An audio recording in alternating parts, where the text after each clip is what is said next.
올해 우리 사회는 큰 충격에 빠졌습니다. 헌정 질서가 흔들리는 사건이 있었죠. 상식적으로는 이해하기 힘든 일입니다. 그런데도 지지율은 요지부동이에요. 최근 여론조사를 보면 놀랍습니다. 여전히 41%가 그들을 지지하거든요. 국가의 근간을 위협했는데도 말이죠. 도대체 왜 이런 현상이 벌어질까요? 이건 단순한 정치적 선호가 아닙니다. 아주 정교한 심리전의 결과물이죠. 과거 전체주의 선동과 매우 흡사해요. 전문가들은 5단계 과정을 지적합니다. 첫 번째 단계는 바로 주입입니다. 거짓 정보를 끊임없이 반복하죠. 처음엔 의심하다가도 익숙해집니다. 내가 정보를 사실로 착각하게 돼요. 올해의 미디어 환경을 한번 보세요. 특정 채널에선 같은 말만 합니다. 사실 여부는 중요하지 않아요. 반복 횟수가 진실을 압도하거든요. 두 번째 단계는 확증의 과정입니다. 내가 믿는 것만 보려 하는 심리죠. 알고리즘이 이 편향을 부추깁니다. 다른 의견은 아예 차단해버려요. 최근 데이터 분석 결과가 있습니다. 확증 편향이 3년 전보다 심해졌죠. 반대 진영의 말은 듣지도 않습니다. 오직 내 편의 논리만 수용해요. 세 번째는 동원의 단계로 이어집니다. 생각을 넘어 행동으로 옮기게 하죠. 오프라인 집회에 나가 소리칩니다. 온라인에선 댓글로 상대를 공격해요. 이 과정에서 소속감이 강화됩니다. 우리는 정이고 상대는 악이 되죠. 집단 심리가 개인의 이성을 마비시켜요. 이제는 돌아올 수 없는 강을 건넙니다. 네 번째 단계가 정말 무섭습니다. 바로 면역이 생기는 단계거든요. 어떤 잘못을 해도 타격을 안 받아요. 부끄러움이라는 감정이 사라집니다. 올해 초 발생한 사건들을 기억하시죠? 명백한 불법 정황이 드러났습니다. 하지만 그들은 사과하지 않았어요. 오히려 당당하게 고개를 들었습니다. 지지층은 여기에 환호를 보냅니다. 잘못이 아니라 탄압이라 믿거든요. 비판적인 언론을 가짜라고 매도하죠. 팩트 자체가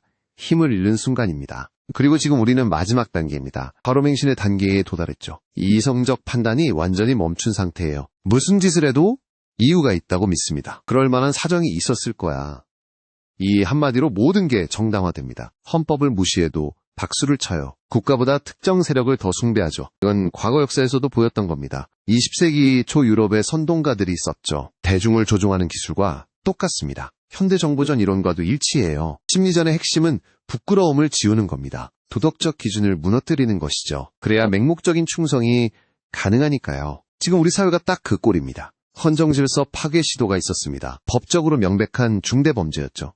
하지만 지지층은 흔들리지 않아요. 오히려 결집하는 기현상을 보입니다. 41%라는 숫자가 그걸 증명합니다. 이건 콘크리트보다 더 단단해요. 어떤 논리도 통하지 않은 벽입니다. 이성이 들어갈 틈이 전혀 없거든요. 그들은 자신들이 애국자라 믿습니다. 나라를 구하기 위한 결단이라 하죠. 민주주의의 기본 원칙은 무시합니다. 목적이 수단을 정당화한다고 봐요. 이제는 은밀하게 움직이지도 않습니다. 대놓고 위법을 저질러도 괜찮거든요. 어차피 지지층이 지켜줄 테니까요. 부끄러움은 사치라고 여기는 겁니다. 최근 발표된 사회지표를 볼까요? 사회적 갈등 지수가 역대 최고입니다. 대화가 단절된 지 오래되었죠. 서로를 적으로 규정하고 싸웁니다. 이 맹신의 구조를 깨긴 어렵습니다. 이미 신념의 영역으로 넘어갔거든요. 사실관계를 들이대도 소용없어요. 오히려 공격받는다고 느낄 뿐입니다. 심리학자들은 이를 인지 부조화라 하죠. 믿음이 깨지는 고통을 피하려 합니다. 그래서 더 강력하게 현실을 부정해요. 잘못된 믿음을 끝까지 고수합니다. 올해 경제 상황도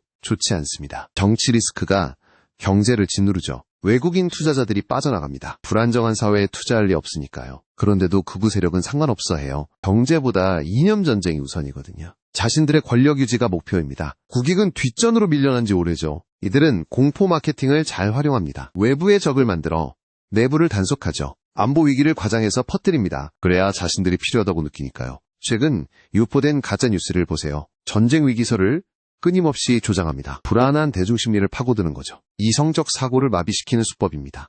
이런 선동에 한 번 빠지면 답이 없어요. 가족이나 친구의 말도 안 들립니다. 오직 그들의 메시아만 바라보죠. 사이비 종교의 메커니즘과 같습니다. 제도적 견제 장치도 무력화됩니다. 사법부의 판단조차 부정하거든요. 자신들에게 불리하면 정치 판결이라 하죠. 법치주의의 근간을 흔드는 행위입니다. 올해 들어 사법 불신이 커졌습니다. 판결에 불복하는 시위가 일상화됐죠. 법원 앞에서 과격한 구호를 외칩니다. 판사를 인신공격하는 일도 빈번해요. 이 모든 게 치밀하게 기획된 겁니다. 우발적으로 일어난 현상이 아니에요. 대중심리를 연구한 결과물이죠. 우리는 실험실의 쥐가 된 셈입니다. 정보의 홍수 속에 진실이 숨습니다. 너무 많은 정보가 판단을 흐리죠. 그 틈을 타서 왜곡된 정보를 넣어요. 이게 바로 현대판 세뇌 과정입니다. 특히 영상 매체의 영향력이 큽니다. 자극적인 영상이 뇌를 지배하거든요. 글보다 영상이 더 감정을 건드려요. 이성적 필터링 없이 바로 꽂힙니다. 알고리즘은 이 과정을 가속화하죠. 내가 좋아하는 영상만 계속 줍니다.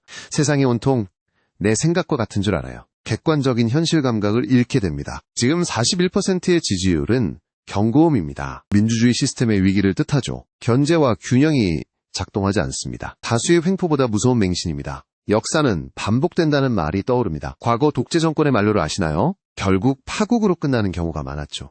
하지만 그 과정에서 피해는 큽니다. 국민들이 고통을 고스란히 떠안아요. 사회가 분열되고 경제가 망가집니다. 회복하는 데 수십 년이 걸리기도 하죠. 지금 우리가 갈림길에 있습니다. 부끄러움을 모르는 권력은 폭주합니다. 브레이크 없는 자동차와 같아요. 어디로 튈지 아무도 모릅니다. 그 끝은 절벽일지도 모르는데 말이죠. 이제는 냉정하게 현실을 봐야 합니다. 감정이 아닌 이성으로 판단해야 해요. 저들이 노리는 건 우리의 눈과 귀입니다. 보고 싶은 것만 보게 만드는 거죠. 최근 지식인들이 성명을 냈습니다. 이성의 회복을 호소하는 내용이었죠. 하지만 큰 반향을 일으키지 못했어요. 이미 진영 논리가 모든 걸 삼켰으니까요. 우리는 질문을 던져야 합니다. 정말 저들의 말이 사실일까?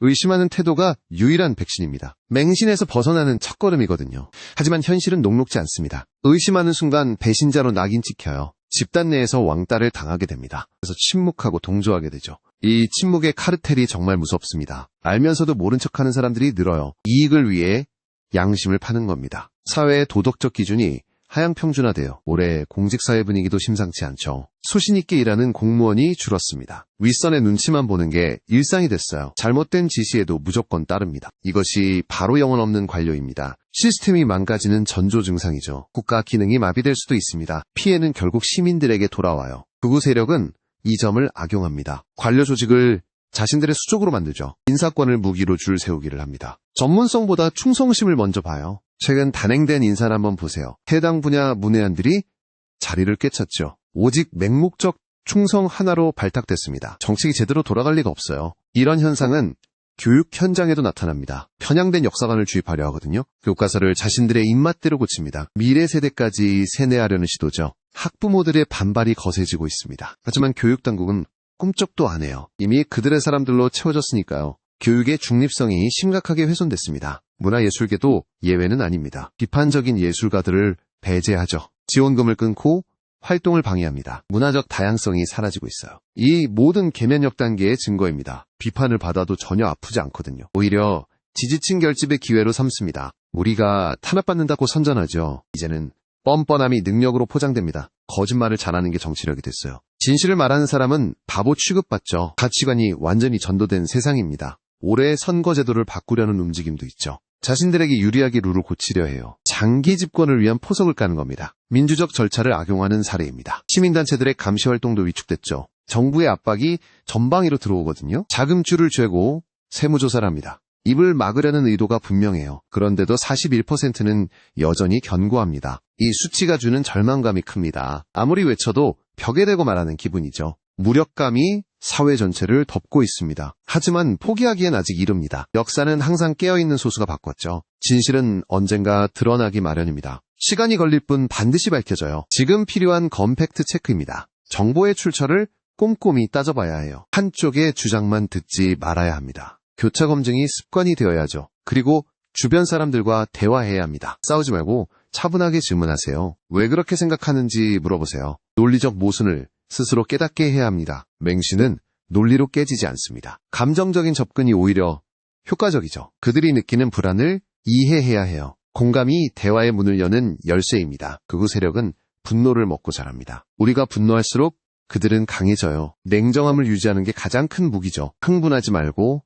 차갑게 대응해야 합니다. 올해 남은 기간이 중요합니다. 더 큰 혼란이 올 수도 있거든요. 하지만 중심을 잡으면 버틸 수 있습니다. 우리의 민주주의 역량은 강하니까요. 위기는 기회의 다른 이름이기도 하죠. 이번 사태로 민낯이 다 드러났습니다. 누가 진짜고 가짜인지 알게 됐어요. 오히려 옥석을 가릴 기회일 수 있습니다. 41%의 맹신도 영원할 수는 없습니다. 현실의 고통은 결국 찾아오거든요. 경제적 어려움은 맹신을 균열냅니다. 먹고 사는 문제는 이념보다 강하니까요. 이제 우리는 선택해야 합니다. 맹신의 늪에 빠져 허우적거릴 것인가? 아니면 이성의 끈을 잡고 나올 것인가? 미래는 우리의 선택에 달려 있습니다. 부끄러움을 아는 사회로 돌아가야죠. 잘못하면 사과하는 게 상식인 사회요. 그 평범한 상식이 그리운 요즘입니다. 상식의 회복이 시급한 과제입니다. 극우의 폭주는 결국 멈출 겁니다. 역사의 수레바퀴는 거꾸로 가지 않죠.